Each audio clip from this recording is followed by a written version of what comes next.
So mga tol, malungkot na balita po para sa ating mga Pinoy boxing fans sapagkat talo po ang Pilipino boxer na si Froilan Saludar na napalaban sa bansang Japan kagabi kontra kay Japanese Yota Sakai. Technical knockout nga po ang sinapit ng Pinoy mga tol sa round 7. Pero bago mangyari yan mga tol, bumagsak muna ang Pinoy sa round 2 nang tamaan ito ng body shot. Nakabangon pa naman mga tol ang Pinoy, pero pagdating ng round 7, diyan na po na corner si Saludar at pinutakti na po siya ng suntok ng hapon. Dahil wala pong ganti ang Pinoy, itinigil na po ng referee yung laban.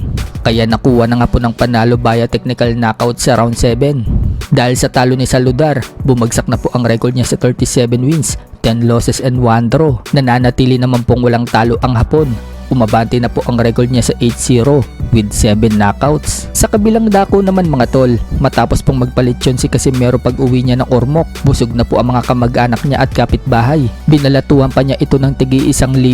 Bukod sa 1,000 mga tol, namigay din po ng bigas si Casimero. So ganyan po kabait si Casimero mga tol sa labas ng ring. Sa boxing lang talaga siya maangas at masakit magsalita. Pero sa tunay na buhay, matulungin siya. Sa tuwing lumalaban si Casimero manalo man o matalo, talagang namimigay siya ng tulong sa kanyang mga kapitbahay at kalugar niya. Lagi nga po may pabigas si Casimero. Nandyan din siya tuwing may kalamidad ang kanyang lugar. Parang si Manny Pacquiao din mga tol na nagbibigay ng 1,000 at tumutulong sa mga mahihirap. Speaking of Manny Pacquiao, dahil may kalamidad na nangyari ngayon sa Mindanao, kung saan nilindol ng 7.8 magnitude ang kanyang lugar. Inihahanda na po ni Manny Pacquiao ang tulong niya sa mga kababayan niyang naapektuhan ng kalamidad. Bagamat nasa Amerika ngayon si Manny Pacquiao, pero inaasikaso na niya na makabalik ng Pilipinas para personal na tumulong. Sa kabilang banda naman mga tol, matapos pong gantihan ni Casimero ang sports analyst na si Atty. Ed Tolentino at JM Siasat kung saan pinagmumura niya ito at sinabihan na BO-BO at kung ano-ano pa. Nagkomento nga po dyan ang ating bare knuckle super welterweight world champion Rolando D sa mga banat ni Casimero sa sports analyst. Wika ni Rolando D mga tol, dahan-dahan idol, attorney yan, hahaha.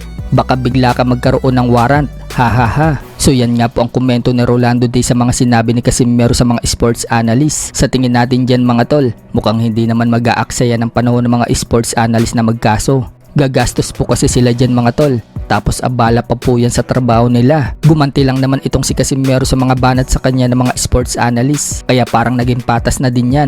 Yun nga lang, sa dami ng fans ni Casimero, talagang pinutakti ang channel ng mga sports analyst. Kaya nagawa nga po mag-off ng comment itong si Atty. Ed Tolentino sa kanyang YouTube channel. Pero pagdating kay JM Siasat, hindi naman siya nag-off ng comment. Sa ibang banda naman mga tol, Pinay chef sa Japan na nag-sponsor ng dinner ng Team Casimero pagkatapos manalo ni Casimero kay Luis Neri. Pinanggigilan si Casimero, kinurot sa pisngi. Mukhang nakyutan po itong si chef kay Cuadro Alas, kaya pinanggigilan yung pisngi. Komento naman ng mga fans, ang ganda daw ni chef, juwain na daw niya si Casimero. Total, single naman daw si Casimero. So madalas nga pong sumuporta itong si Chef sa laban ni Casimero mga tol. Sa nagdaang laban ni Casimero sa Japan, nakasuporta din siya at nanood sa laban.